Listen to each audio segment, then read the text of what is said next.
بسم اللہ الرحمن الرحیم۔ السلام علیکم دوستو، دعا ہے کہ آپ سب اللہ کے فضل و کرم سے اللہ کے حفظ و امان میں ہیں۔ تمام نئے آنے والے دوستوں کو آگے چلنے سے پہلے گزارش ہے کہ اگر آپ نے ابھی تک چینل سبسکرائب نہیں کیا تو پلیز چینل کو سبسکرائب کر لیں اور ساتھ ہی لگے بیل آئیکن کے بٹن کو بھی دبا دیں تاکہ ہر نئی آنے والی ویڈیو آپ تک ہمہ وقت پہنچ سکے۔ آج کا جو قصہ جن صحابی رضی اللہ تعالیٰ عنہ کے بارے میں ہے ان کا نام ہے حضرت عمار، اور ان کے ساتھ ان کے والدین کا بھی ذکر کریں گے اس میں۔ حضرت عمار اور ان کے ماں باپ کو بھی سخت سے سخت تکلیفیں پہنچائی گئیں۔ مکہ کی سخت گرم اور ریتلی زمین پر ان کو عذاب دیا جاتا اور حضور اقدس صلی اللہ علیہ وسلم کا اس طرف گزر ہوتا تو صبر کی تلقین فرماتے اور جنت کی بشارت فرماتے۔ آخر ان کے والد حضرت یاسر رضی اللہ تعالیٰ عنہ اسی تکلیف میں وفات پا گئے کہ ظالموں نے مرنے تک چین نہ لینے دیا۔ ان کی والدہ حضرت سمیہ رضی اللہ تعالیٰ عنہ کی شرمگاہ میں نعوذ باللہ ابو جہل ملعون نے ایک برچھا مارا جس سے وہ شہید ہو گئیں، مگر اسلام سے نہ ہٹیں۔ حالانکہ بوڑھی تھیں، ضعیف تھیں، مگر اس بد نصیب نے کسی چیز کا بھی خیال نہیں کیا۔ اسلام میں سب سے پہلی شہادت ان کی ہے اور اسلام میں سب سے پہلی مسجد حضرت عمار رضی اللہ تعالیٰ عنہ کی بنائی ہوئی ہے۔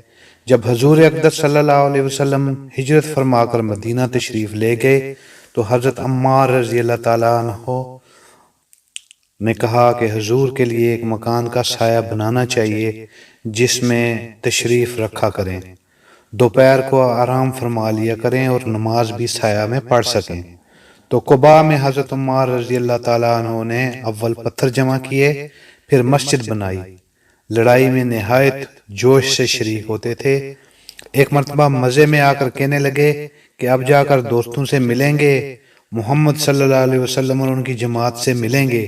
اتنے میں پیاس لگی اور پانی کسی سے مانگا، اس نے دودھ سامنے کیا، اس دودھ کو پیا اور پی کر کہنے لگے کہ میں نے حضور صلی اللہ علیہ وسلم سے سنا کہ تو دنیا میں سب سے آخری چیز دودھ پیے گا۔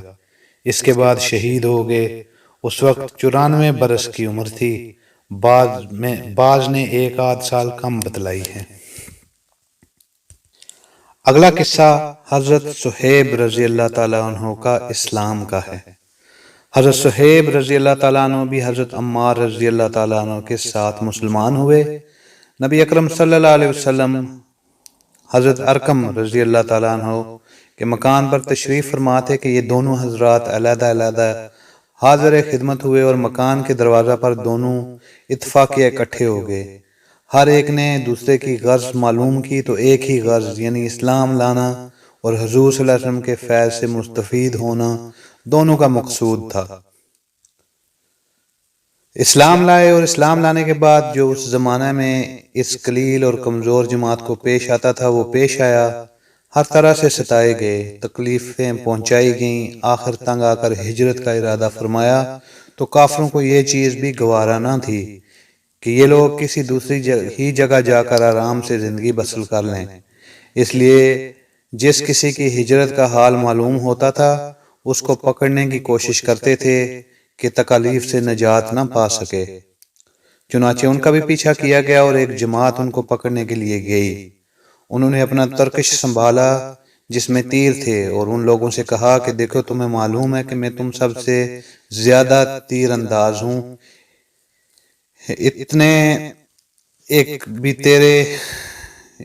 سے لوگوں سے کہا کہ تم دیکھو تمہیں معلوم ہے کہ میں تم سب سے زیادہ اچھا تیر انداز ہوں، ایک بھی میرے تیر پاس رہے گا تو تم مجھ تک نہیں آ سکو گے، اور جب ایک بھی تیر نہ رہے گا تو میں اپنی تلوار سے مقابلہ کروں گا، یہاں تک کہ تلوار بھی میرے ہاتھ میں نہ رہے۔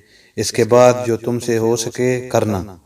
اس لیے اگر تم چاہو تو اپنی جان کے بدلہ اپنے مال کا پتہ بتلا سکتا ہوں جو کہ مکہ میں ہے اور 2 باندیاں بھی ہیں، وہ سب تم لے لو۔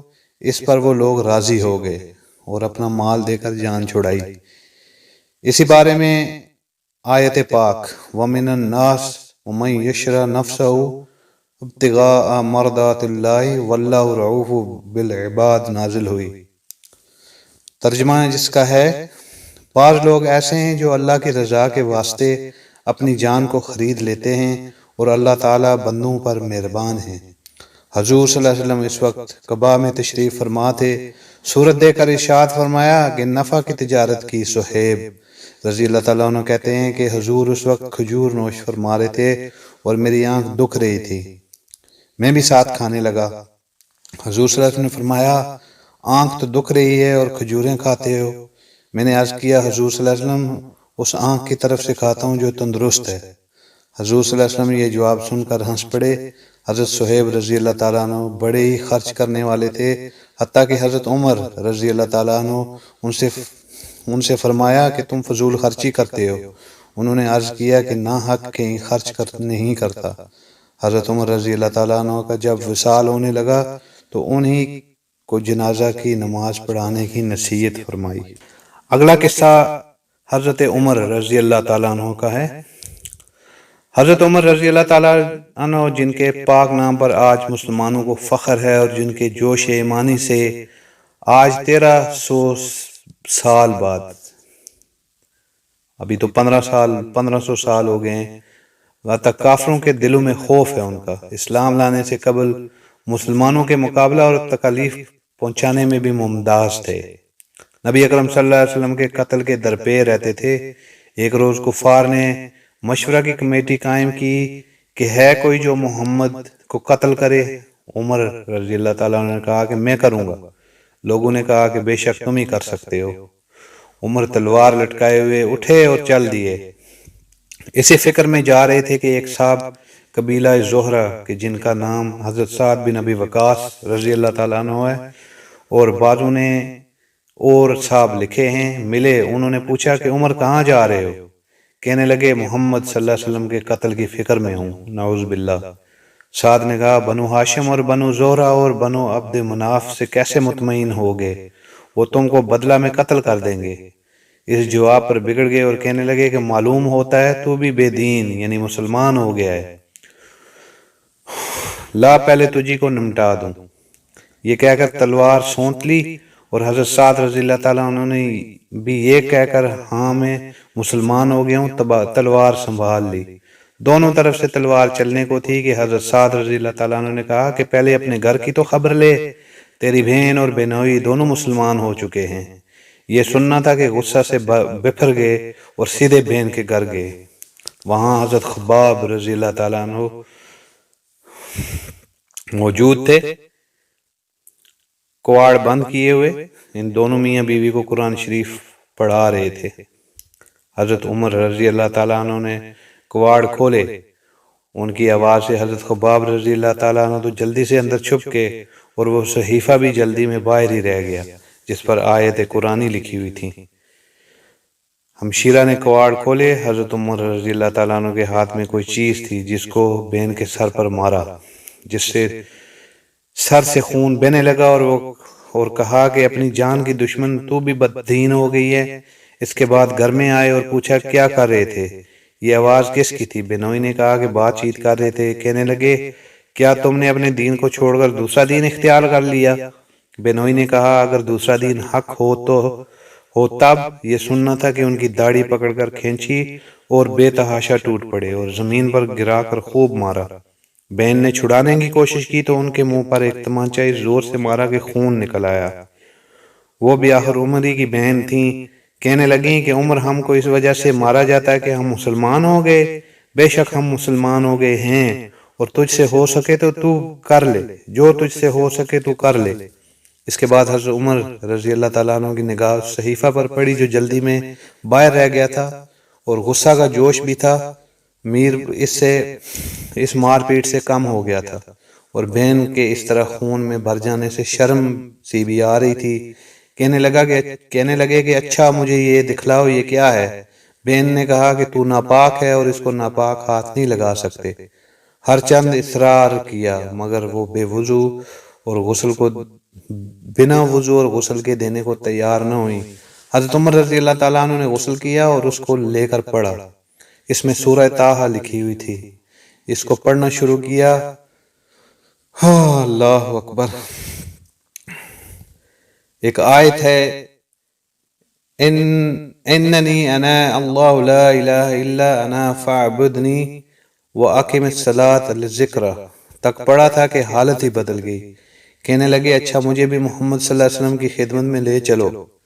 یہ الفاظ سن کر حضرت خباب رضی اللہ تعالیٰ عنہ اندر سے نکلے اور کہا کہ اے عمر، تجھے خوشخبری دیتا ہوں کہ کل شب پنج شبہ میں حضور اقدس صلی اللہ علیہ وسلم نے دعا مانگی تھی کہ یا اللہ، عمر اور ابو جہل میں جو تجھے زیادہ پسند ہو اس سے اسلام کی قوت عطا فرما. یہ دونوں قوت میں مشہور تھے. معلوم ہوتا ہے کہ حضور صلی اللہ علیہ وسلم کی دعا تمہارے حق میں قبول ہو گئی. اس کے بعد حضور صلی اللہ علیہ وسلم کی خدمت میں حاضر ہوئے اور جمعہ کے دن صبح کو مسلمان ہوئے. ان کا مسلمان ہونا تھا کہ کفار کے حوصلے پست ہونا شروع ہو گئے، مگر پھر بھی یہ نہایت مختصر جماعت تھی اور وہ سارا مکہ بلکہ سارا عرب اس لیے اور بھی جوش پیدا ہوا اور جلسے کر کے مشورہ کر کے ان حضرات کو ناپید کرنے کی کوشش ہوتی تھی اور طرح طرح کی تدبیریں کی جاتی تھیں. تاہم اتنا ضرور ہوا کہ مسلمان مکہ کی مسجد میں نماز پڑھنے لگے. حضرت عبداللہ بن مسعود رضی اللہ تعالیٰ عنہ فرماتے ہیں کہ عمر رضی اللہ تعالیٰ عنہ کا اسلام لانا مسلمانوں کی فتح تھی اور ان کی ہجرت مسلمانوں کی مدد تھی اور ان کی خلافت رحمت تھی. اگلا قصہ مسلمانوں کی حبشہ کی ہجرت اور شعب ابی طالب میں قید ہونا. مسلمانوں کو اور ان کے سردار فخر دو عالم صلی اللہ علیہ وسلم کو جب کفار سے تکالیف پہنچتی ہی رہیں اور آئے دن ان میں بجائے کمی کے اضافہ ہی ہوتا رہا، تو حضور اقدس صلی اللہ علیہ وسلم نے صحابہ کو اس کی اجازت فرما دی کہ وہ یہاں سے کسی دوسری جگہ چلے جائیں. تو بہت سے حضرات نے حبشہ کی ہجرت فرمائی. حبشہ کے بادشاہ اگرچہ نصرانی تھے، اس وقت تک مسلمان نہ ہوئے تھے، مگر ان کے رحم دل اور منصف مزاج ہونے کی شہرت تھی. چنانچہ نبوت کے 5ویں برس رجب کے مہینہ میں پہلی جماعت کے 11 یا 12 مرد اور 4 یا 5 عورتوں نے حبشہ کی طرف ہجرت کی. مکہ والوں نے ان کا پیچھا بھی کیا کہ یہ نہ جا سکیں، مگر یہ لوگ ہاتھ نہ آئے. وہاں پہنچ کر ان کو خبر ملی کہ مکہ والے سب مسلمان ہو گئے اور اسلام کو غلبہ ہو گیا. اس خبر سے یہ حضرات بہت خوش ہوئے اور اپنے وطن واپس آ گئے. لیکن مکہ مکرمہ کے قریب پہنچ کر معلوم ہوا کہ یہ خبر غلط تھی اور مکہ والے اسی طرح بلکہ اس سے بھی زیادہ دشمنی اور تکلیفیں پہنچانے میں مصروف ہیں. تو بڑی دقت ہوئی. ان میں سے بعض حضرات وہیں سے واپس ہو گئے اور بعض کسی کی پناہ لے کر مکہ مکرمہ میں داخل ہوئے. یہ حبشہ کی پہلی ہجرت کہلاتی ہے. اس کے بعد ایک بڑی جماعت نے جو 83 مرد اور 18 عورتیں بتلائی جاتی ہیں متفرق طور پر ہجرت کی اور یہ حبشہ کی دوسری ہجرت کہلاتی ہے. بعض صحابہ رضی اللہ تعالیٰ عنہم اجمعین نے دونوں ہجرتیں کی اور بعض نے ایک. کفار نے جب یہ دیکھا کہ یہ لوگ حبشہ میں چین کی زندگی بسر کرنے لگے تو ان کو اور بھی غصہ آیا اور بہت سے تحفے تحائف دے کر نجاشی شاہ حبشہ کے پاس ایک وفد بھیجا جو بادشاہ کے لیے بھی بہت سے تحفے لے کر گیا اور اس کے خواص اور پادریوں کے لیے بھی بہت سے ہی ہدیے لے کر گیا. جا کر اول حکام اور پادریوں سے ملا اور ہدیے دے کر ان سے بادشاہ کے یہاں اپنی سفارش کا وعدہ لیا اور پھر بادشاہ کی خدمت میں یہ وفد حاضر ہوا. اول بادشاہ کو سجدہ کیا اور پھر تحفے پیش کر کے اپنی درخواست پیش کی اور رشوت خور حکام نے تائید کی. انہوں نے کہا اے بادشاہ، ہماری قوم کے چند بیوقوف لڑکے اپنے قدیمی دین کو چھوڑ کر ایک نئے دین میں داخل ہو گئے جس کو نہ ہم جانتے ہیں نہ آپ جانتے ہیں اور آپ کے ملک میں آ کر رہنے لگے.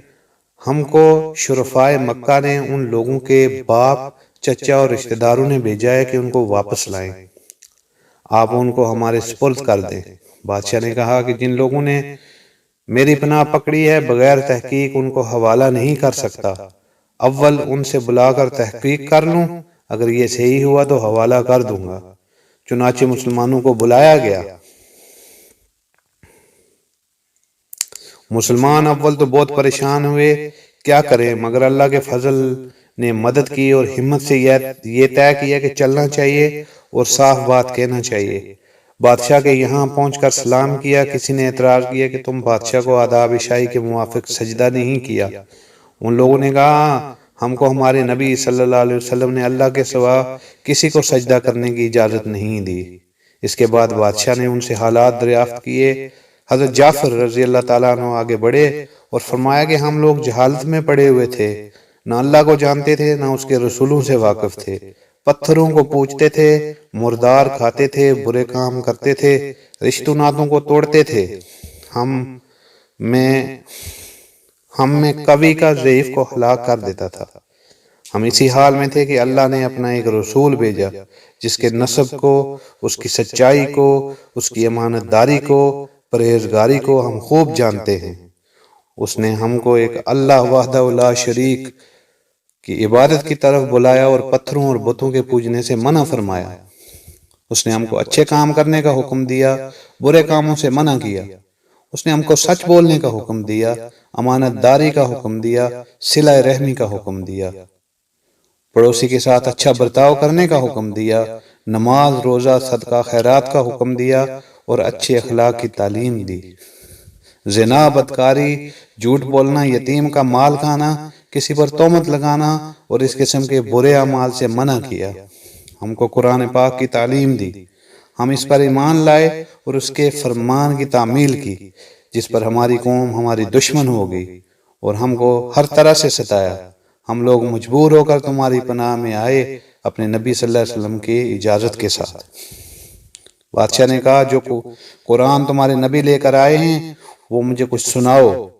حضرت جعفر رضی اللہ تعالیٰ عنہ نے سورہ مریم کی اول آیتیں پڑھی، جس کو سن کر بادشاہ بھی رو دیا اور اس کے پادری بھی جو کثرت سے موجود تھے سب اس قدر روئے کہ داڑھیاں تر ہو گئیں۔ اس کے بعد بادشاہ نے کہا کہ خدا کی قسم یہ کلام اور جو کلام حضرت موسیٰ لے کر آئے تھے ایک ہی نور سے نکلے ہیں، اور ان لوگوں سے صاف انکار کر دیا کہ میں ان کو تمہارے حوالے نہیں کر سکتا۔ وہ لوگ بڑے پریشان ہوئے کہ بڑی ذلت اٹھانی پڑی۔ آپس میں صلاح کر کے ایک شخص نے کہا کہ کل میں ایسی تدبیر کروں گا کہ بادشاہ ان کی جڑ کاٹ دے۔ ساتھیوں نے کہا بھی کہ ایسا نہیں چاہیے، یہ لوگ اگرچہ مسلمان ہو گئے مگر پھر بھی ہمارے رشتہ دار ہیں، مگر وہ نہ مانا۔ دوسرے دن پھر بادشاہ کے پاس گئے اور جا کر کہا کہ یہ لوگ حضرت عیسیٰ علیہ السلام کی شان میں گستاخی کرتے ہیں، ان کو اللہ کا بیٹا نہیں مانتے۔ بادشاہ نے پھر مسلمانوں کو بلایا۔ صحابہ رضی اللہ تعالیٰ عنہ فرماتے ہیں کہ دوسرے دن کے بلانے سے ہمیں اور بھی زیادہ پریشانی ہوئی۔ بہرحال گئے۔ بادشاہ نے پوچھا کہ تم حضرت عیسیٰ رضی اللہ تعالیٰ عیسیٰ علیہ السلام کے بارے میں کیا کہتے ہو؟ انہوں نے کہا وہی کہتے ہیں جو ہمارے نبی اکرم صلی اللہ علیہ وسلم پر ان کی شان میں نازل ہوا کہ وہ اللہ کے بندے ہیں، ان کے رسول ہیں، اس کی روح ہیں اور اس کے کلمہ ہیں جس کو خدا نے کنواری اور پاک مریم علیہ السلام کی طرف ڈالا۔ نجاشی نے کہا کہ حضرت عیسیٰ علیہ السلام بھی اس کے سوا کچھ نہیں فرماتے۔ پادری لوگ آپس میں کچھ چخ کرنے لگے۔ نجاشی نے کہا تم جو چاہے کہو۔ اس کے بعد نجاشی نے ان کے تحفے واپس کر دیے اور مسلمانوں سے کہا کہ تم امن سے ہو، جو تمہیں ستائے اس کو تاوان دینا پڑے گا، اور اس کا اعلان بھی کروا دیا کہ جو شخص ان کو ستائے گا اس کو تاوان دینا ہوگا۔ خمیس اس وقت کہتے تھے، اس کی وجہ سے وہاں کے مسلمانوں کا اکرام اور بھی زیادہ ہونے لگا اور اس وفد کو ذلت سے واپس آنا پڑا۔ تو پھر کفار مکہ کا جتنا بھی غصہ جوش کرتا ہے ظاہر ہے۔ اس کے ساتھ ہی حضرت عمر رضی اللہ تعالیٰ عنہ کے اسلام لانے نے ان کو اور بھی جلا کر رکھا تھا اور ہر وقت اس میں فکر رہتے تھے کہ لوگوں کا ان سے ملنا جلنا بند ہو جائے اور اسلام کا چراغ کسی طرح بجھے۔ اس لیے سرداران مکہ کی ایک بڑی جماعت نے آپس میں مشورہ کیا کہ اب کھلم کھلا محمد صلی اللہ علیہ وسلم کو قتل کر دیا جائے۔ لیکن قتل کر دینا بھی آسان کام نہ تھا، اس لیے کہ بنو ہاشم بھی بڑے جتھے اور اونچے طبقہ کے لوگ شمار ہوتے تھے، اور اگرچہ اکثر مسلمان نہیں ہوئے تھے لیکن جو مسلمان نہیں تھے وہ بھی حضور اقدس صلی اللہ علیہ وسلم کے قتل ہو جانے پر آمادہ نہیں تھے۔ اس لیے ان سب کفار نے مل کر ایک معاہدہ کیا کہ سارے بنو ہاشم اور بنو المطلب کا بائیکاٹ کیا جائے، نہ ان کا کوئی شخص اپنے پاس بیٹھنے دیں اور نہ ان سے کوئی خرید و فروخت کریں، نہ بات چیت کریں، اور نہ ان کے گھر جائیں، نہ ان کو اپنے گھر میں آنے دیں، اور اس وقت تک صلح نہ کی جائے جب تک حضور صلی اللہ علیہ وسلم کے قتل کے لیے حوالہ نہ کر دیا جائے۔ یہ معاہدہ زبانی گفتگو پر ختم نہیں ہوا، بلکہ یکم محرم سن 7 نبوی کو ایک معاہدہ تحریری لکھ کر بیت اللہ میں لٹکایا گیا تاکہ ہر شخص اس کا احترام کرے اور اس کو پورا کرنے کی کوشش کرے۔ اور اس معاہدہ کی وجہ سے 3 برس تک یہ حضرات 2 پہاڑوں کے درمیان ایک گھاٹی میں نظر بند رہے کہ نہ کوئی ان سے مل سکتا تھا اور نہ یہ کسی سے مل سکتے تھے، نہ مکہ کے کسی آدمی سے کوئی چیز خرید سکتے تھے، نہ باہر سے آنے والے کسی تاجر سے مل سکتے تھے، اور کوئی شخص باہر نکلتا تو پیٹا جاتا اور کسی ضرورت کا اظہار کرتا تو صاف جواب پاتا۔ معمولی سا سامان غلہ وغیرہ جو ان کے پاس تھا وہ کہاں تک کام دیتا۔ آخر فاقوں پر فاقے گزرنے لگے، عورتیں اور بچے بھوک سے بےتاب ہو کر روتے اور چلاتے، اور ان کے اعضاء کو اپنی بھوک اور تکالیف سے زیادہ ان بچوں کی تکالیف ستاتی۔ آخر 3 برس کے بعد اللہ کے فضل سے وہ صحیفہ دیمک کی طرح نظر ہوا، وہ صحیفہ دیمک کی نظر ہوا جو لٹکایا گیا تھا، اور ان حضرات کی یہ مصیبت دور ہوئی۔ 3 برس کا زمانہ ایسے سخت بائیکاٹ اور نظر بندی میں گزارا، اور ایسی حالت میں ان حضرات پر کیا کیا مشقتیں گزری ہوں گی وہ ظاہر ہے، لیکن اس کے باوجود صحابہ کرام رضی اللہ تعالیٰ عنہم اجمعین نہایت ثابت قدمی کے ساتھ اپنے دین پر جمے رہے، بلکہ اس کی اشاعت فرماتے رہے۔ یہ تکالیف اور مشقتیں ان لوگوں نے اٹھائی ہیں جن کے آج ہم نام لیوا کہلاتے ہیں، اور اپنے آپ کو ان کا متبع بتلاتے ہیں، اور سمجھتے ہیں ہم لوگ ترقی کے باب میں صحابہ کرام رضی اللہ تعالیٰ عنہم اجمعین جیسی ترقیوں کے خواب دیکھتے ہیں۔ لیکن کسی وقت ذرا غور کر کے یہ بھی سوچنا چاہیے کہ ان حضرات نے قربانیاں کتنی فرمائیں، اور ہم نے دین کی خاطر، اسلام کی خاطر، مذہب کی خاطر کیا کیا۔ کامیابی ہمیشہ کوشش اور سعی کے مناسب ہوتی ہے۔ ہم لوگ چاہتے ہیں کہ عیش و آرام، بددینی اور دنیا طلبی میں کافروں کے دوش بدوش چلیں اور اسلامی ترقی ہمارے ساتھ ہو، یہ کیسے ہو سکتا ہے؟ ایک شعر ہے جس کا ترجمہ ہے، مجھے خوف ہے او بدوی کہ تو کعبہ کو نہیں پہنچ سکتا، اس لیے کہ یہ رستہ کعبہ کی دوسری جانب ترکستان کی طرف جاتا ہے۔ اللہ جل شانہ امن والوں کا خوف اور ڈر، اس کا عنوان ہے دین کے ساتھ اس جانفشانی کے باوجود جس کے قصے بھی گزرے ہیں، اور دین کے لیے اپنی مال، اپنا جان، آبرو سب کچھ فنا کر دینے کے بعد جس کا نمونہ آپ سن چکے ہیں۔ اللہ جل شانہ کا خوف اور ڈر جس قدر ان حضرات میں پایا جاتا تھا، اللہ کرے اس کا کچھ حصہ ہم سیاکاروں کو بھی نصیب ہو۔ مثال کے طور پر اس کے چند قصے آگے میں آپ کو سناؤں گا، تو اس میں سب سے پہلا جو قصہ ہے وہ ہے آندھی کے وقت حضور صلی اللہ علیہ وسلم کا طریقہ۔ جب وہ آندھی آتی تھی تو حضور پاک صلی اللہ علیہ وسلم کیا کیا کرتے تھے، کیا طریقہ اختیار کرتے تھے، آج اس کے بارے میں ہم ذکر کرتے ہیں۔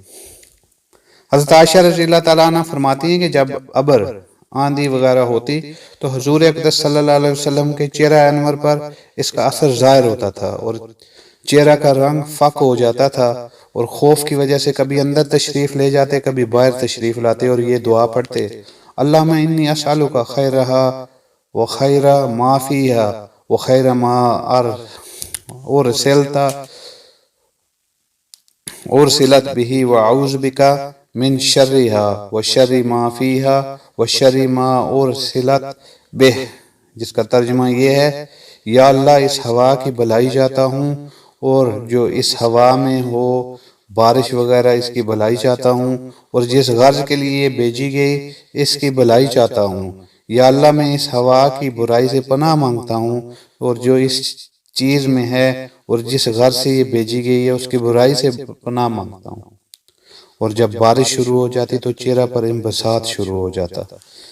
میں نے عرض کیا یا رسول اللہ، سب لوگ جب ابر دیکھتے ہیں تو خوش ہوتے ہیں کہ بارش کے آثار معلوم ہوئے، مگر آپ پر ایک گرانی محسوس ہوتی ہے۔ حضور صلی اللہ علیہ وسلم نے فرمایا، عائشہ مجھے اس کا کیا اطمینان ہے کہ اس میں عذاب نہ ہو۔ قوم عاد کو ہوا کے ساتھ ہی عذاب دیا گیا، اور وہ ابر کو دیکھ کر خوش ہوئے تھے کہ اس ابر میں ہمارے لیے پانی برسایا جائے گا، حالانکہ اس میں عذاب تھا۔ اللہ جل شانہ کا ارشاد ہے جس کا ترجمہ یہ ہے، ان لوگوں نے یعنی قوم عاد نے جب اس بادل کو اپنی وادیوں کے مقابلات دیکھا تو کہنے لگے یہ بادل تو ہم پر بارش برسانے والا ہے۔ ارشاد خداوندی ہوا کہ نہیں برسنے والا، نہیں بلکہ یہ وہی عذاب ہے جس کی تم جلدی مچاتے تھے، اور نبی علیہ السلام سے کہتے تھے کہ اگر تو سچا ہے تو ہم پر عذاب لا۔ ایک آندھی ہے جس میں دردناک عذاب ہے جو ہر چیز کو اپنے رب کے حکم سے ہلاک کر دے گی۔ چنانچہ وہ لوگ اس آندھی کی وجہ سے ایسے تباہ ہوئے کہ بجز ان کے مکانات کے کچھ نہ دکھلائی دیتا تھا، اور ہم مجرموں کو اسی طرح سزا دیا کرتے ہیں۔ یہ اللہ کے خوف کا حال اس کی پاک ذات کا ہے جس کا سید الاولین والآخرین ہونا خود اسی کے ارشاد سے سب کو معلوم ہے۔ خود کلام پاک میں ارشاد ہے کہ اللہ تعالیٰ ایسا نہ کریں گے کہ ان میں آپ کے ہوتے ہوئے ان کو عذاب دیں۔ اس وعدہ خداوندی کے باوجود پھر حضور اقدس صلی اللہ علیہ وسلم کا خوف الہی کا یہ حال تھا کہ ابر اور آندھی کو دیکھ کر پہلی قوموں کے عذاب یاد آ جاتے تھے۔ اسی کے ساتھ ایک نگاہ اپنے حال پر بھی کرنا ہے کہ ہم لوگ ہر وقت گناہوں میں مبتلا رہتے ہیں، اور زلزلوں اور دوسری قسم کے عذابوں کو دیکھ کر بجائے اس سے متاثر ہونے کے توبہ استغفار نماز وغیرہ میں مشغول ہونے کے دوسری قسم کی لغو تحقیقات میں پڑ جاتے ہیں۔ اگلا قصہ ہے اندھیرے میں حضرت انس رضی اللہ تعالیٰ عنہ کا فعل۔ نظر رضی اللہ تعالیٰ عنہ بن عبداللہ کہتے ہیں کہ حضرت انس رضی اللہ تعالیٰ عنہ کی زندگی میں ایک مرتبہ دن میں اندھیرا چھا گیا۔ میں حضرت انس رضی اللہ تعالیٰ کی خدمت میں حاضر ہوا اور عرض کیا کہ حضور صلی اللہ علیہ وسلم کے زمانے میں بھی اس قسم کی چیزیں پیش آتی تھیں۔ انہوں نے فرمایا خدا کی پناہ، حضور صلی اللہ علیہ وسلم کے زمانہ میں تو ذرا سی ہوا تیز ہو جاتی تھی تو ہم لوگ قیامت کے آ جانے کے خوف سے مسجدوں میں دوڑ جاتے تھے۔ ایک دوسرے صحابی ابو درداء رضی اللہ تعالیٰ عنہ فرماتے ہیں کہ حضور صلی اللہ علیہ وسلم کا معمول تھا کہ جب آندھی چلتی تو حضور صلی اللہ علیہ وسلم گھبرائے ہوئے مسجد میں تشریف لے جاتے۔ آج کسی بڑے سے حادثہ مصیبت بلا میں بھی مسجد کسی کو یاد آتی ہے؟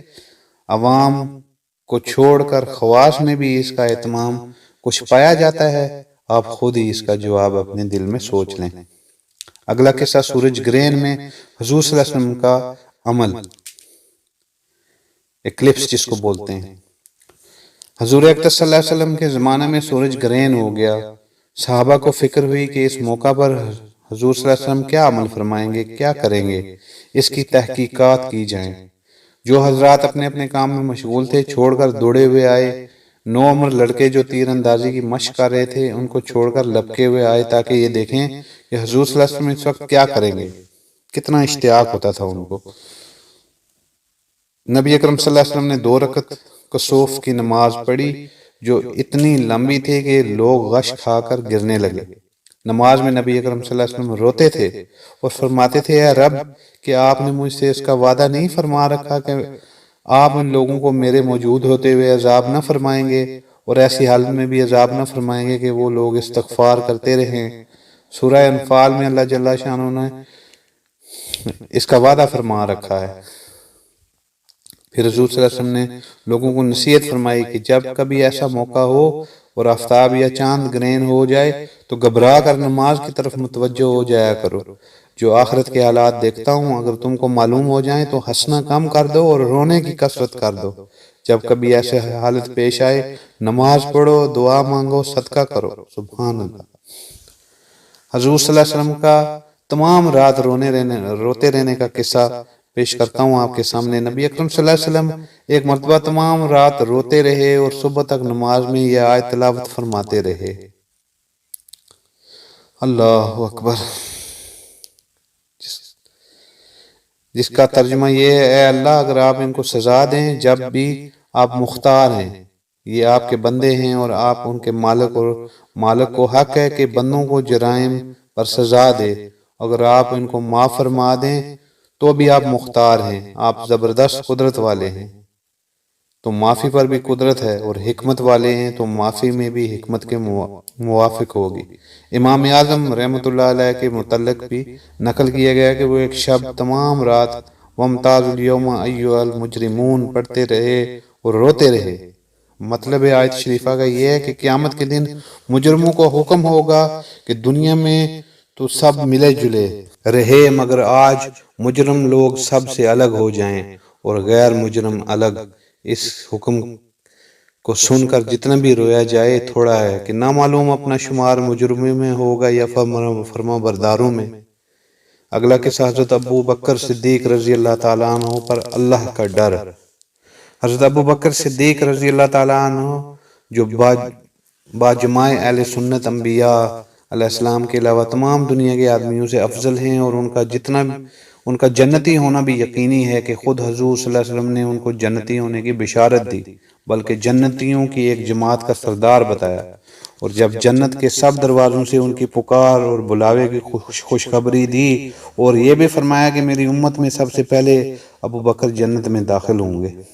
ان سب کے باوجود فرمایا کرتے کہ کاش میں کوئی درخت ہوتا جو کاٹ دیا جاتا، کبھی فرماتے کاش میں کوئی گھاس ہوتا تو جانور اس کو کھا لیتے، کبھی فرماتے کاش میں کسی مومن کے بدن کا بال ہوتا۔ ایک مرتبہ ایک باغ میں تشریف لے گئے اور ایک جانور کو بیٹھا ہوا دیکھ کر ٹھنڈی سانس بھری اور فرمایا کہ تو کس قدر لطف میں ہے کہ کھاتا ہے، پیتا ہے، درختوں کے سائے میں پھرتا ہے، اور آخرت میں تجھ پر کوئی حساب کتاب نہیں، کاش ابو بکر بھی تجھ جیسا ہوتا۔ ربیہ اسلمی رضی اللہ تعالیٰ عنہ کہتے ہیں کہ ایک مرتبہ کسی بات پر مجھ میں اور حضرت ابو بکر میں کچھ بات بڑھ گئی، اور انہوں نے مجھے کوئی سخت لفظ کہہ دیا جو مجھے ناگوار گزرا۔ فوراً ان کو خیال ہوا، مجھ سے فرمایا کہ تو بھی مجھے کہہ دے تاکہ بدلہ ہو جائے۔ میں انہیں کہنے سے انکار کیا تو انہوں نے فرمایا کہ یا تو کہہ لو ورنہ میں حضور صلی اللہ علیہ وسلم سے جا کر عرض کروں گا۔ میں نے اس پر بھی جوابی لفظ کہنے سے انکار کیا تو وہ اٹھ کر چلے گئے۔ بنو اسلم کے کچھ لوگ آئے اور کہنے لگے کہ یہ بھی اچھی بات ہے کہ خود ہی زیادتی کی اور خود ہی الٹی حضور صلی اللہ علیہ وسلم سے شکایت کریں۔ میں نے کہا تم جانتے بھی ہو کہ یہ کون ہیں؟ یہ ابو بکر صدیق رضی اللہ تعالیٰ عنہ ہیں کہ اگر خفا ہو گئے تو اللہ کا لاڈلا رسول بھی مجھ سے خفا ہو جائے گا، اور اس کی خفگی سے اللہ تعالیٰ شان و ناراض ہو جائیں گے۔ تو ربیہ کی حال ہلاکت میں کیا تردد ہے؟ اس کے بعد حضور صلی اللہ علیہ وسلم کی خدمت میں حاضر ہوا اور قصہ عرض کیا۔ حضور صلی اللہ علیہ وسلم نے فرمایا ٹھیک ہے، تجھے جواب میں اور بدلہ میں نہیں کہنا چاہیے، البتہ اس کے بدلہ میں یوں کہہ کر اے ابو بکر اللہ تمہیں معاف فرما دیں۔ یہ ہے اللہ کا خوف۔ ایک معمولی سے کلمہ میں حضرت ابو بکر صدیق رضی اللہ تعالیٰ عنہ کو بدلہ کا اس قدر فکر اور اہتمام ہوا کہ اول خود درخواست کی اور پھر حضور صلی اللہ علیہ وسلم کے واسطے سے اس کا ارادہ فرمایا کہ ربیہ رضی اللہ تعالیٰ عنہ بدلہ لے لیں۔ اگر ہم سینکڑوں باتیں ایک دوسرے کو کہہ دیتے ہیں، کتنی بڑی بات ہے کہ آج ہم اتنی بڑی بڑی باتیں لوگوں کو کہہ دیتے ہیں اور اس کا خیال بھی نہیں ہوتا کہ اس میں آخرت کا کیا بدلہ لیا جائے گا یا حساب کتاب بھی ہوگا۔ اللہ پاک ہم سب کو ہدایت عطا فرمائیں۔ اگلا واقعہ حضرت عمر رضی اللہ تعالیٰ عنہ کی حالت کا ہے۔ حضرت عمر رضی اللہ تعالیٰ عنہ بسا اوقات ایک تنکا ہاتھ میں لیتے اور فرماتے کاش میں یہ تنکا ہوتا، کبھی فرماتے کاش میں مجھے میری ماں نے جنا ہی نہ ہوتا۔ ایک مرتبہ کسی کام میں مشغول تھے، ایک شخص آیا اور کہنے لگا کہ فلاں شخص نے مجھ پر ظلم کیا ہے، آپ چل کر مجھے بدلہ دلوا دیجئے۔ آپ رضی اللہ تعالیٰ عنہ نے اس کے ایک درہ مارا، جب میں اس کام کے لیے بیٹھتا ہوں اس وقت تو تم آتے نہیں، جب میں دوسرے کاموں میں مشغول ہوتا ہوں تو آ کر کہتے ہیں کہ بدلہ دلوا دو۔ وہ شخص چلا گیا۔ آپ رضی اللہ تعالیٰ عنہ نے آدمی بھیج کر اس کو بلوایا اور درہ اس کو دے کر فرمایا کہ بدلہ لے لو۔ اس نے عرض کیا کہ میں نے اللہ کے واسطے معاف کیا۔ گھر تشریف لائے، 2 رکعت نماز پڑھی، اس کے بعد اپنے آپ کو خطاب کر کے فرمایا اے عمر تو کتنا کمینہ تھا، اللہ نے تجھ کو اونچا کیا، تو گمراہ تھا اللہ نے تجھ کو ہدایت دی، تو ذلیل تھا اللہ نے تجھ کو عزت دی، پھر لوگوں کا بادشاہ بنایا۔ اب ایک شخص آ کر کہتا ہے کہ مجھے ظلم کا بدلہ دلوا دے تو اس کو مارتا ہے، کل کو قیامت کے دن اپنے رب کو کیا جواب دے گا؟ بڑی دیر تک اسی طرح اپنے آپ کو ملامت کرتے رہے۔ آپ رضی اللہ تعالیٰ عنہ کے غلام حضرت اسلم رضی اللہ تعالیٰ عنہ کہتے ہیں کہ میں ایک مرتبہ حضرت عمر رضی اللہ تعالیٰ عنہ کے ساتھ ہیرا کی طرف جا رہا تھا۔ ایک جگہ آگ جلتی ہوئی جنگل میں نظر آئی۔ حضرت عمر رضی اللہ تعالیٰ عنہ نے فرمایا کہ شاید یہ کوئی قافلہ ہے جو رات ہو جانے کی وجہ سے شہر میں نہیں گیا، باہر ہی ٹھہر گیا، چلو اس کی خبر لے لیں۔ رات کو حفاظت کا انتظام کریں۔ وہاں پہنچے دیکھا کہ ایک عورت ہے جس کے چند بچے ہیں جو رو رہے ہیں اور چلا رہے ہیں، اور ایک دیگچی چولہے پر رکھی ہے جس میں پانی بھرا ہوا ہے اور اس کے نیچے آگ جل رہی ہے۔ انہوں نے سلام کیا اور قریب آنے کی اجازت لے کر اس کے پاس گئے اور پوچھا کہ یہ بچے کیوں رو رہے ہیں؟ عورت نے کہا کہ یہ بھوک سے لاچار ہو کر رو رہے ہیں۔ دریافت فرمایا اس دیگچی میں کیا ہے؟ عورت نے کہا کہ پانی بھر کر بہلانے کے واسطے آگ پر رکھ دیے کہ ذرا ان کو تسلی ہو جائے اور سو جائیں۔ امیر المومنین عمر رضی اللہ تعالیٰ عنہ کا اور میرا اللہ کے ہاں یہاں فیصلہ ہوگا کہ میری اس تنگی کی خبر نہیں لیتے۔ حضرت عمر رضی اللہ تعالیٰ عنہ رونے لگے اور فرمایا کہ اللہ تجھ پر رحم کرے، بھلا عمر کو تیرے حال کی کیا خبر ہے؟ کہنے لگی کہ وہ ہمارے امیر بنے ہیں اور ہمارے حال کی خبر بھی نہیں رکھتے۔ اسلم رضی اللہ تعالیٰ عنہ کہتے ہیں کہ حضرت عمر رضی اللہ تعالیٰ عنہ مجھے ساتھ لے کر واپس ہوئے اور ایک بوری میں بیت المال میں سے کچھ آٹا، کھجوریں، چربی اور کچھ کپڑے اور کچھ درہم لیے۔ غرض اس بوری کو خوب بھرا اور فرمایا کہ یہ میری کمر پر رکھ دے۔ میں نے عرض کیا کہ میں لے چلوں۔ آپ رضی اللہ تعالیٰ عنہ نے فرمایا کہ نہیں، میری کمر پہ رکھ دے۔ 2-3 مرتبہ جب میں نے اصرار کیا تو فرمایا کہ قیامت میں بھی تو میرے بوجھ کو تو ہی اٹھائے گا، اس کو میں ہی اٹھاؤں گا، اس لیے کہ قیامت میں مجھ ہی سے اس کا سوال ہوگا۔ میں نے مجبور ہو کر بوری آپ کی کمر پر رکھ دی۔ آپ نہایت تیزی کے ساتھ اس کے پاس تشریف لے کے، میں بھی ساتھ تھا، وہاں پہنچ کر اس دیگچی میں آٹا اور کچھ چربی اور کچھ کھجوریں ڈال دیں اور اس کو چلانا شروع کر دیا اور چولہے میں خود ہی پھونک مارنا شروع کی۔ اسلم رضی اللہ تعالیٰ عنہ کہتے ہیں کہ آپ رضی اللہ تعالیٰ عنہ کی گنجان داڑھی سے دھواں نکلتا ہوا میں دیکھتا رہا حتیٰ کہ حریرہ سا تیار ہو گیا۔ اس کے بعد آپ رضی اللہ تعالیٰ نے اپنے دست مبارک سے نکال کر ان کو کھلایا۔ وہ سیر ہو کر خوب ہنسی کھیل میں مشغول ہو گئے اور جو بچا تھا وہ دوسرے وقت کے واسطے ان کے حوالے کر دیا۔ وہ عورت بہت خوشی اور کہنے لگی اللہ تمہیں جزائے خیر دے، تم تھے اس کے مستحق کے بجائے عمر رضی اللہ تعالیٰ عنہ کے تم ہی خلیفہ بنائے جاتے۔ حضرت عمر رضی اللہ تعالیٰ نے اس کو تسلی دی اور فرمایا کہ جب تم خلیفہ کے پاس جاؤ گی تو مجھ کو بھی وہیں پاؤ گی۔ حضرت عمر رضی اللہ تعالیٰ عنہ ان کے قریب ہی ذرا ہٹ کر زمین پر بیٹھ گئے اور تھوڑی دیر تک بیٹھنے کے بعد چلے آئے اور فرمایا کہ میں نے اس لیے بیٹھا تھا کہ میں نے ان کو روتے ہوئے دیکھا تھا، میرا دل چاہا کہ تھوڑی دیر ان کو ہنستے ہوئے بھی دیکھ لوں۔ صبح کی نماز میں اکثر روتے ہوئے دیکھا تھا، میرا دل چاہا صبح کی نماز میں اکثر سورہ کہف، طٰہٰ وغیرہ بڑی سورتیں پڑھتے اور روتے کہ کئی صفوں تک آواز جاتی۔ ایک مرتبہ صبح کی نماز میں سورہ یوسف پڑھ رہے تھے، انما اشکو بثی و حزنی الی اللہ پر پہنچے تو روتے روتے آواز نہ نکلی۔ تہجد کی نماز میں بعض مرتبہ روتے روتے گر جاتے اور بیمار ہو جاتے۔ یہ اللہ کا خوف اس شخص کا جس کے نام سے بڑے بڑے نامور بادشاہ ڈرتے تھے، کانپتے تھے۔ آج بھی 1350 برس کے زمانہ تک اس کا ان کا دبدبہ مانا ہوا ہے۔ آج کوئی بادشاہ نہیں، حاکم نہیں ہو کہ معمولی سا امیر بھی اپنی رعایا کے ساتھ ایسا برتاؤ کرتا ہے۔ اگلا قصہ حضرت ابن عباس رضی اللہ تعالیٰ عنہ کی نصیحت کا ہے۔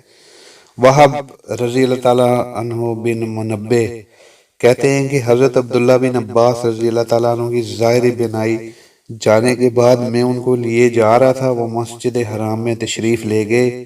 وہاں پہنچ کر ایک مجمع سے کچھ جھگڑے کی آواز آ رہی تھی۔ فرمایا مجھے اس مجمع کی طرف لے چلو۔ میں اس طرف لے گیا۔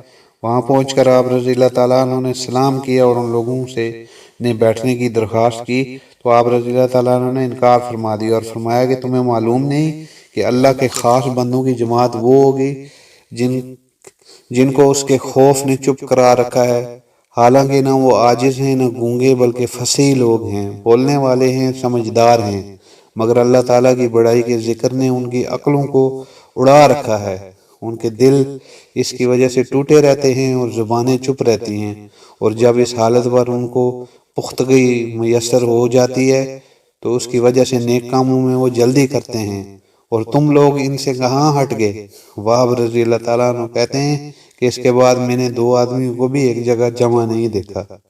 حضرت ابن عباس رضی اللہ تعالیٰ عنہ اللہ کے خوف سے اس قدر روتے تھے کہ چہرہ پر آنسوں کے ہر وقت بہنے سے 2 نالیاں سی بن گئی تھیں۔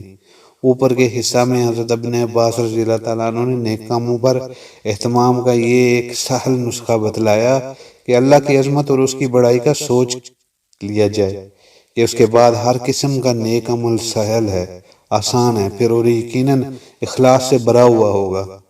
رات دن کے 24 گھنٹوں میں اگر تھوڑا سا وقت بھی ہم لوگ اس سوچنے کی خاطر نکال لیں تو کیا مذائقہ ہے۔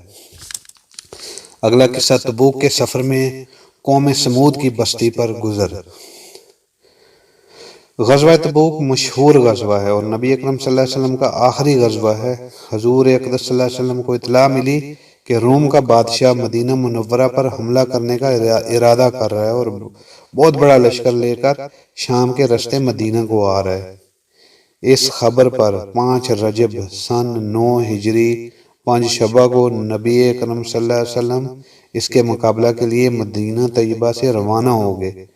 چونکہ زمانہ سخت گرمی کا تھا اور مقابلہ بھی سخت تھا، اس لیے حضور اقدس صلی اللہ علیہ وسلم نے صاف اعلان فرما دیا تھا کہ روم کے بادشاہ سے مقابلہ کے لیے چلنا ہے، تیاری کر لی جائے، اور حضور صلی اللہ علیہ وسلم خود اس کے لیے چندہ فرمانا شروع کیا۔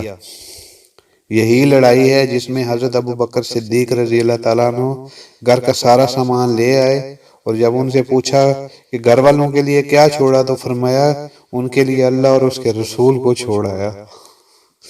حضرت عمر رضی اللہ تعالیٰ عنہ گھر کے پورے سامان میں سے آدھا لے آئے، اور حضرت عثمان غنی رضی اللہ تعالیٰ عنہ نے 1/3 لشکر کا پورا سامان مہیا فرمایا، اور اسی طرح ہر شخص اپنی حیثیت سے زیادہ ہی لایا۔ اس کے باوجود چونکہ عام طور سے تنگی تھی، اس لیے 10 آدمی ایک اونٹ پر تھے کہ نوبت بنوبت اس پر سوار ہوتے تھے۔ اسی وجہ سے اس لڑائی کا نام جیش العسرہ، تنگی کا لشکر بھی تھا۔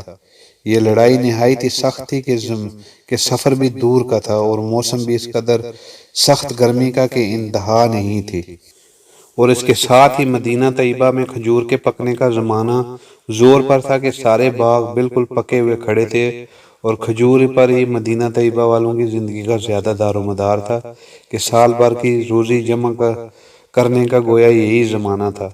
ان حالات میں یہ وقت مسلمانوں کے لیے نہایت سخت امتحان کا تھا کہ ادھر اللہ کا خوف، حضور صلی اللہ علیہ وسلم کا ارشاد جس کی وجہ سے بغیر جائے نہ بنتی تھی، اور دوسری جانب یہ ساری دقتیں کہ ہر وقت مستقل روک تھیں، بالخصوص سارے سال بھر کی محنت اور پکے پکائے درختوں کا یوں بے یار و مددگار چھوڑ کر جانا جتنا مشکل تھا وہ ظاہر ہے، مگر ان سب کے باوجود اللہ کا خوف ان حضرات پر غالب تھا۔ اس لیے بجز منافقین اور معذورین جن میں عورتیں اور بچے بھی داخل تھے، وہ لوگ بھی جو بضرورت مدینہ طیبہ میں چھوڑے گئے یا کسی قسم کی سواری نہ مل سکنے کی وجہ سے روتے ہوئے رہ گئے تھے، جن کے بارے میں آیت ایک نازل ہوئی تھی، اور سبھی حضرات ہم رکاب تھے، البتہ 3 حضرات بلا عذر کے شریک نہیں تھے، جن کا قصہ آئندہ انشاءاللہ پیش کروں گا آپ کے سامنے۔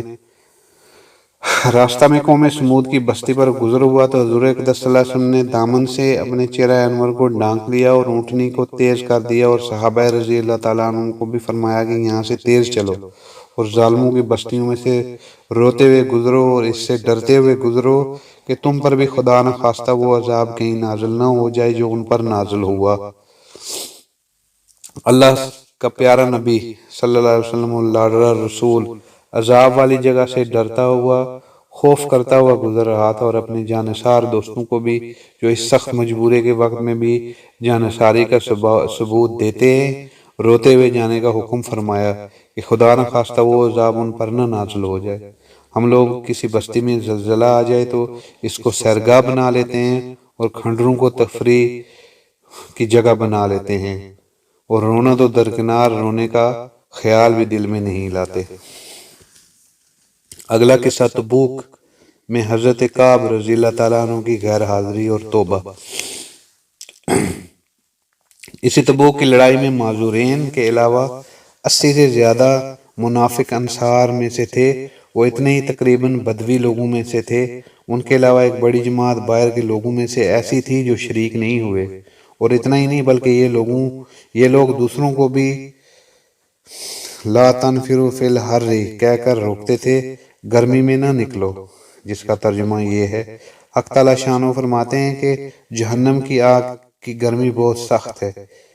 ان کے علاوہ 3 سچے پکے مسلمان بھی ایسے تھے جو بلا کسی عذر قوی کے اس لڑائی میں شریک نہیں ہوئے۔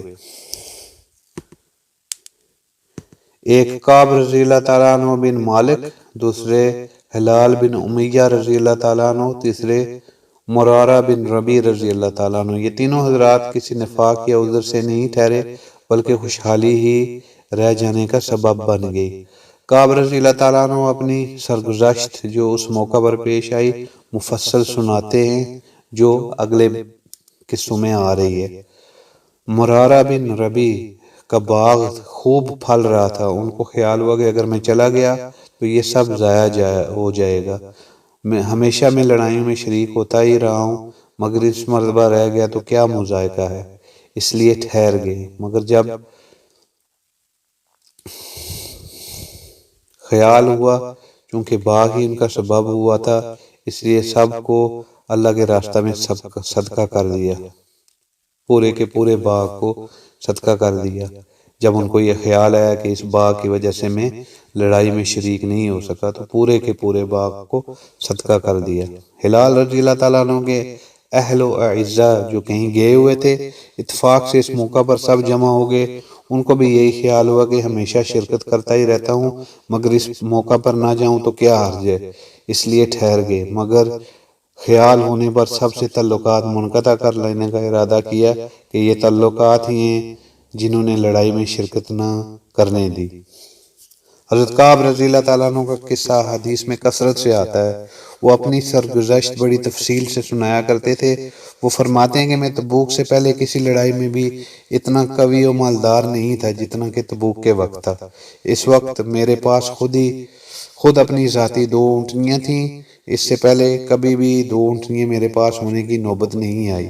حضور اکرم صلی اللہ علیہ وسلم کی ہمیشہ عادت شریفہ یہ تھی کہ جس طرف لڑائی کا ارادہ ہوتا اس کا اظہار نہیں ہوتا تھا، بلکہ دوسری جانبوں کے احوال دریافت فرماتے تھے۔ مگر اس لڑائی میں چونکہ گرمی بھی شدید تھی اور سفر بھی دور کا تھا، ان کے علاوہ دشمنوں کو بھی بہت بڑی جماعت تھی، اس لیے صاف اعلان فرما دیا تھا کہ تاکہ لوگ تیاری کر لیں۔ چنانچہ مسلمانوں کو اتنی بڑی جماعت حضور اکرم صلی اللہ علیہ وسلم کے ساتھ ہو گئی کہ رجسٹر میں ان کا نام بھی لکھنا دشوار تھا، اور مجمع کی کثرت کی وجہ سے کوئی شخص اگر چھپنا چاہتا تھا کہ میں نہ جاؤں، نہ پتہ چلے تو دشوار نہ تھا۔ اس کے ساتھ ہی پھل بالکل پک رہے تھے۔ میں بھی سامان سفر کی تیاری کا صبح ہی سے ارادہ کرتا، مگر شام ہو جاتی اور کسی قسم کی تیاری کی نوبت نہ آتی، لیکن میں اپنے دل میں خیال کرتا رہا کہ مجھے وسعت حاصل ہے، جب ارادہ پختہ کروں گا فوراً ہو جائے گا۔ حتیٰ کہ حضور صلی اللہ علیہ وسلم روانہ بھی ہو گئے اور مسلمان آپ صلی اللہ علیہ وسلم کے ساتھ، مگر میرا سامان سفر تیار نہ ہوا۔ پھر بھی یہی خیال رہا کہ 1-2 روز میں تیار کر کے جا ملوں گا۔ اسی طرح آج کل پر ٹلتا رہا، حتیٰ کہ حضور صلی اللہ علیہ وسلم کے وہاں پہنچنے کا زمانہ تقریباً آ گیا۔ اس وقت میں نے کوشش بھی کی کہ سامان نہ ہو سکا۔ اب میں جب مدینہ طیبہ میں ادھر ادھر دیکھتا ہوں تو صرف وہی لوگ ملتے ہیں جن کے اوپر نفاق کا بدنما داغ لگا ہوا تھا، یا وہ معذور تھے۔ حضور صلی اللہ علیہ وسلم نے بھی تبوک پہنچ کر دریافت فرمایا کہ کعب رضی اللہ تعالیٰ عنہ نظر نہیں آ رہے، کیا بات ہوئی؟ ایک صاحب نے کہا یا رسول اللہ، اس کو اپنے مال و اجمال کی اکڑ نے روکا۔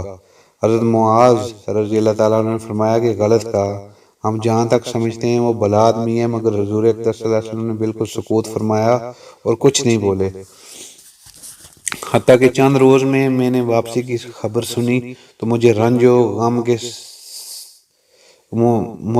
و غم سوار ہوا اور بڑا فکر ہوا۔ میں دل میں جھوٹے جھوٹے عذر آتے تھے کہ اس وقت کسی فرضی عذر سے حضور صلی اللہ علیہ وسلم کے غصہ سے جان بچا لوں، پھر کسی وقت معافی کی درخواست کر لوں گا، اور اسی بارے میں اپنے گھرانے کے ہر سمجھدار سے مشورہ کرتا رہا۔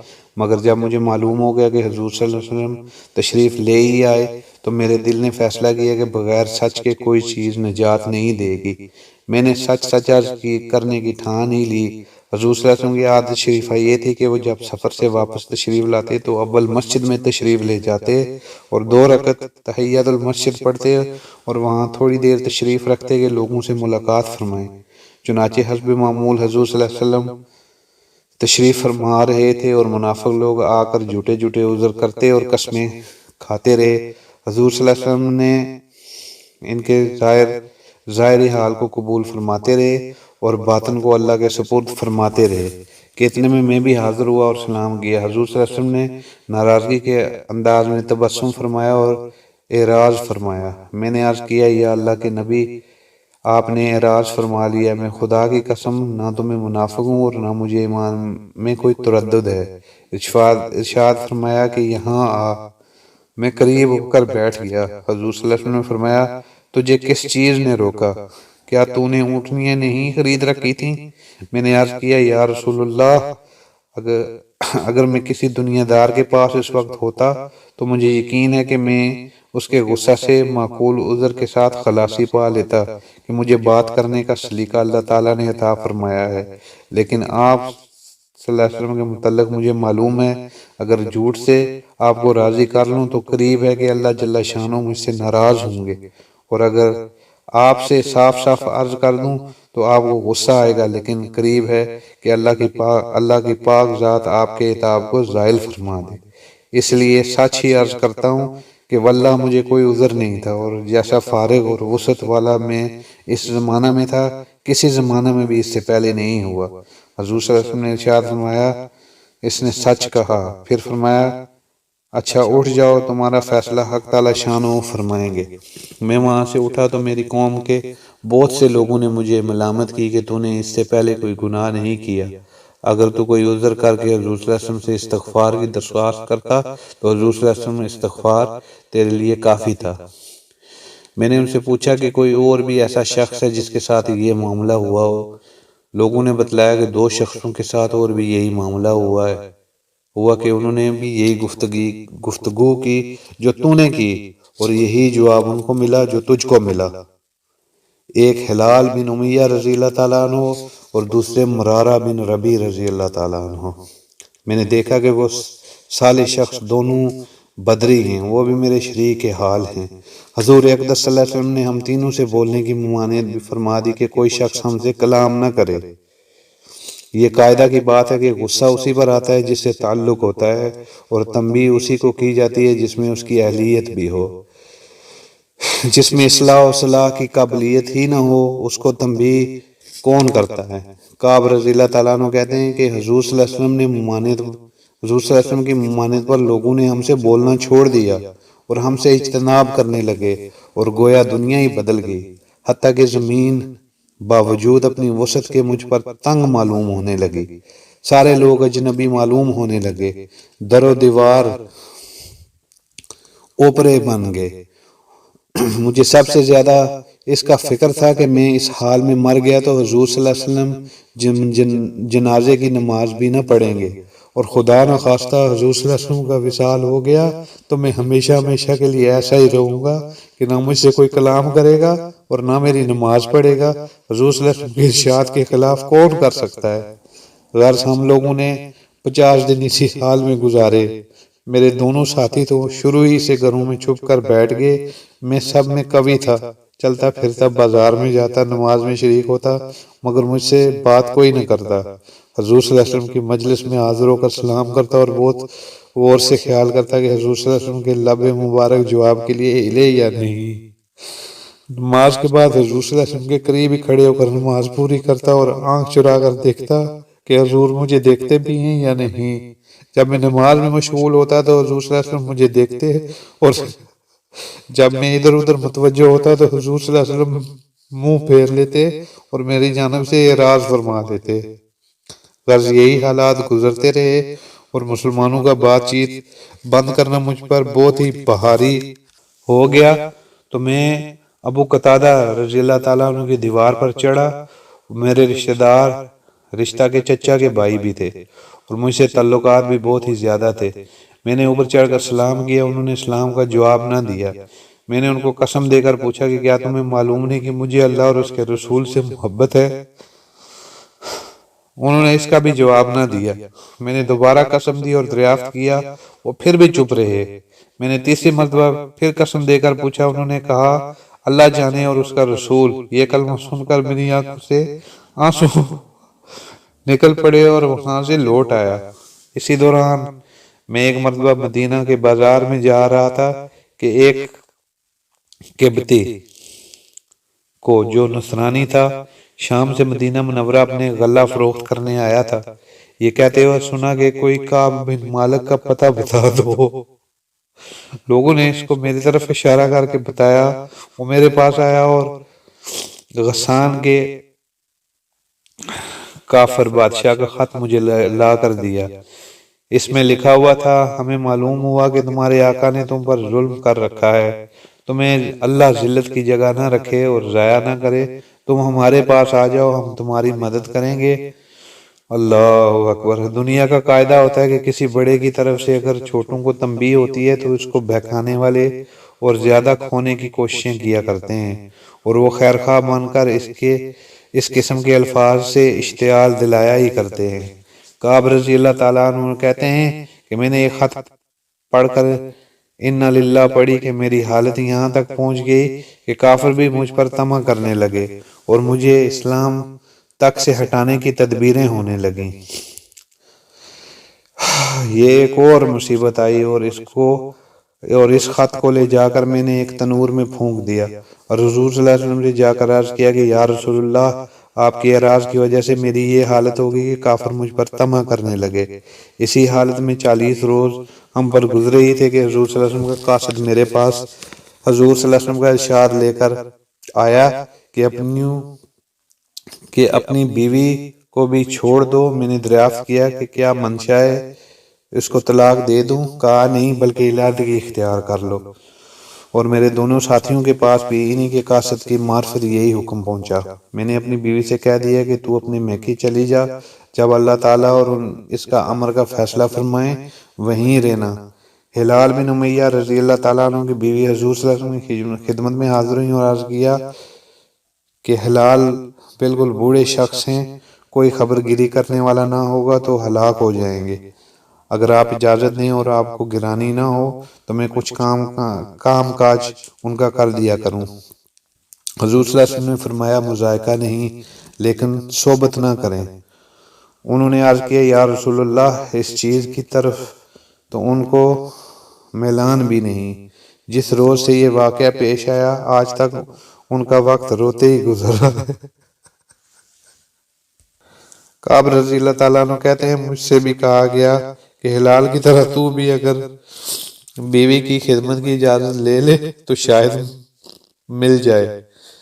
میں نے کہا وہ بوڑھے ہیں، میں جوان ہوں، نہ معلوم مجھے کیا جواب ملے، اس لیے میں جرت نہیں کرتا۔ غرض اسی حال میں 10 روز اور گزرے کہ ہم سے بات چیت میل جول چھوٹے پورے 50 دن ہو گئے۔ 50ویں دن کی صبح نماز اپنے گھر کی چھت پر پڑھ کر میں نہایت غمگین بیٹھا ہوا تھا۔ زمین مجھ پر بالکل تنگ تھی اور زندگی دوبر ہو رہی تھی کہ صلہ پہاڑ کی چوٹی پر سے ایک زور سے چلانے والے نے آواز دی کہ کعب خوشخبری ہو تم کو۔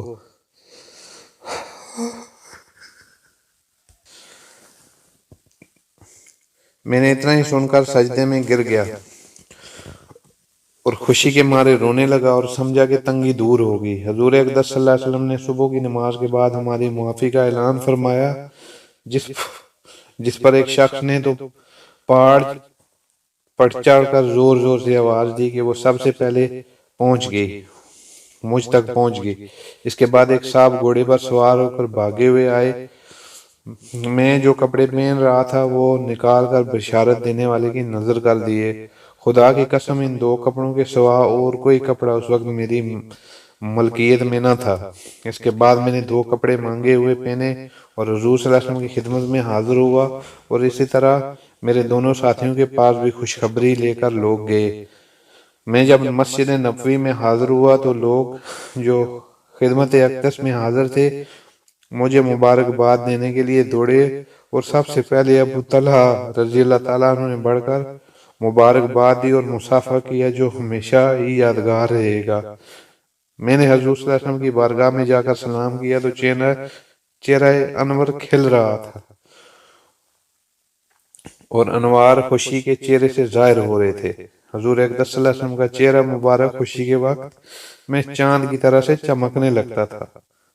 میں نے عرض کیا، یا رسول اللہ، میری توبہ کی تکمیل یہ ہے کہ میری جائیداد جو ہے وہ سب اللہ کے راستے میں صدقہ ہے، کہ یہ ثروت ہی اسی مصیبت کا سبب بنی تھی۔ حضور صلی اللہ علیہ وسلم نے فرمایا، اس میں تنگی ہوگی، کچھ حصہ اپنے پاس بھی رہنے دو۔ میں نے عرض کیا، بہتر ہے خیبر کا حصہ رہنے دیا جائے، مجھے سچ ہی نے نجات دی، اس لیے میں نے عہد کر لیا کہ ہمیشہ ہی سچ بولوں گا۔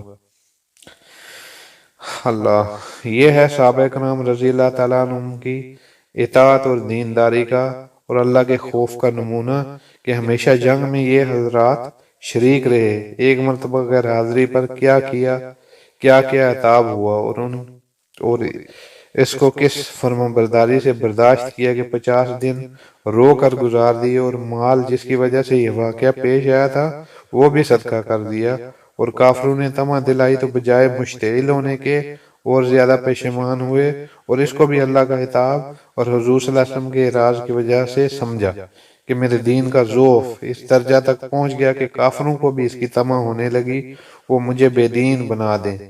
ہم لوگ بھی مسلمان ہیں، اللہ اور اس کے پاک رسول اللہ علیہ وسلم کے ارشادات بھی سامنے ہیں۔ بڑے سے بڑا حکم نماز ہی کا ہے، لوگ کا ہی لے لو کہ ایمان کے بعد اس کے برابر کوئی چیز نہیں۔ کتنے جو اس حکم کی تعمیل کرتے ہیں، اور جو کرتے ہیں وہ بھی کیسی کرتے ہیں۔ اس کے بعد زکوٰۃ اور حج کا تو پوچھنا ہی کیا، اس میں تو مال بھی خرچ ہوتا ہے۔ یہ تھا آج کا صحابہ کا اللہ کے خوف کا اور دین کی محبت کا قصہ۔ تو آپ سے گزارش ہے کہ اگر آپ مناسب سمجھیں تو ہمارے چینل ضابطہ حیات کوڈ آف لائف کو سبسکرائب کر لیں، اور ساتھ ہی لگے بیل کے آئیکن کو بھی دبا دیں۔ اور اگر یہ قصے آپ کو اچھے لگیں تو آپ ان کو اپنے رفقا کے ساتھ، اپنے رشتہ داروں کے ساتھ، عزیزوں کے ساتھ، دوستوں کے ساتھ شیئر کریں، تاکہ اللہ کی آواز، نبی اکرم صلی اللہ علیہ وسلم کی آواز، صحابہ کرام کے جو قصے ہیں وہ ہم سب تک پہنچیں۔ ہمیں بہت ضرورت ہے اس وقت کہ ہم اپنے دین کو جانیں، تاکہ ہم اس دنیا میں بھی کامیاب ہو سکیں اور آنے والی زندگی میں بھی، جو ہمیشہ کی زندگی ہے، نہ ختم ہونے والی ہے، اس میں بھی کامیاب ہو سکیں۔ آپ کی دعاؤں کا طالب آپ سے اجازت چاہتا ہے، اگلی ویڈیو تک اللہ حافظ۔